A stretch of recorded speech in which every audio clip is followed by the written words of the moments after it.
دوستو، خداوند کا کلام آپ تک پہنچا ہے۔ پلیز لائک اور شیئر لازمی کیجیے۔ God bless you. مقدس متی کی انجیل اس کا دوسرا باب۔ جب یسوع ہیرودس بادشاہ کے زمانہ میں یہودیہ کے بیت لحم میں پیدا ہوا تو دیکھو کئی مجوسی پورب سے یروشلم میں یہ کہتے ہوئے آئے کہ یہودیوں کا بادشاہ جو پیدا ہوا ہے وہ کہاں ہے، کیونکہ پورب میں اس کا ستارہ دیکھ کر ہم اسے سجدہ کرنے آئے ہیں۔ یہ سن کر ہیرودس بادشاہ اور اس کے ساتھ یروشلم کے سب لوگ گھبرا گئے، اور اس نے قوم کے سب سردار کاہنوں اور فقیہوں کو جمع کر کے ان سے پوچھا کہ مسیح کی پیدائش کہاں ہونی چاہیے۔ انہوں نے اس سے کہا، یہودیہ کے بیت لحم میں، کیونکہ نبی کی معرفت یوں لکھا گیا ہے کہ اے بیت لحم یہودا کے علاقے، تو یہودا کے حاکموں میں ہرگز سب سے چھوٹا نہیں، کیونکہ تجھ میں سے ایک سردار نکلے گا جو میری امت اسرائیل کی گلہ بانی کرے گا۔ اس پر ہیرودیس نے مجوسیوں کو چپکے سے بلا کر ان سے تحقیق کی کہ وہ ستارہ کس وقت دکھائی دیا تھا، اور یہ کہہ کر انہیں بیت لحم کو بھیجا کہ جا کر اس بچے کی بابت ٹھیک ٹھیک دریافت کرو،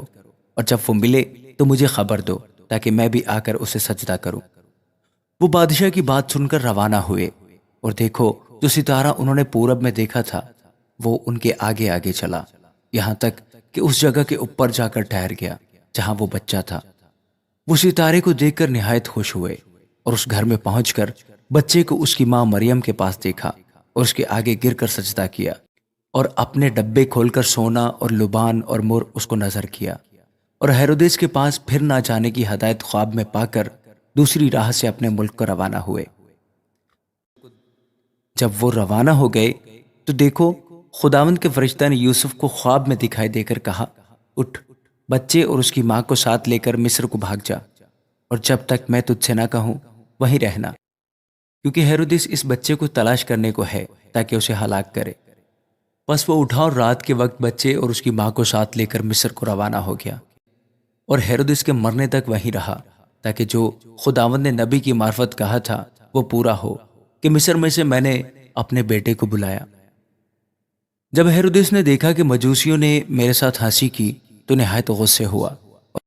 اور آدمی بھیج کر بیت لحم اور اس کی سب سرحدوں کے اندر کے ان سب لڑکوں کو قتل کروا دیا جو 2 برس کے یا اس سے چھوٹے تھے۔ اس وقت کے حساب سے جو اس نے مجوسیوں سے تحقیق کی تھی،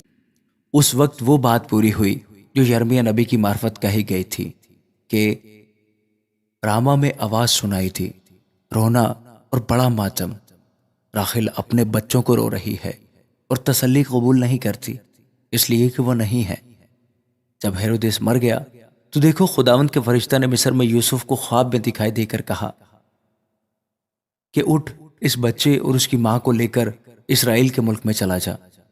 کیونکہ جو بچے کی جان کے خواہاں تھے وہ مر گئے۔ پس وہ اٹھا اور بچے اور اس کی ماں کو ساتھ لے کر اسرائیل کے ملک میں آ گیا، مگر جب سنا کہ ارخلاؤس اپنے باپ ہیرودس کی جگہ یہودیہ میں بادشاہی کرتا ہے تو وہاں جانے سے ڈرا، اور خواب میں ہدایت پا کر گلیل کے علاقے کو روانہ ہو گیا، اور ناصرت نام ایک شہر میں جا بسا، تاکہ جو نبیوں کی معرفت کہا گیا تھا وہ پورا ہو کہ وہ ناصری کہلائے گا۔ آمین۔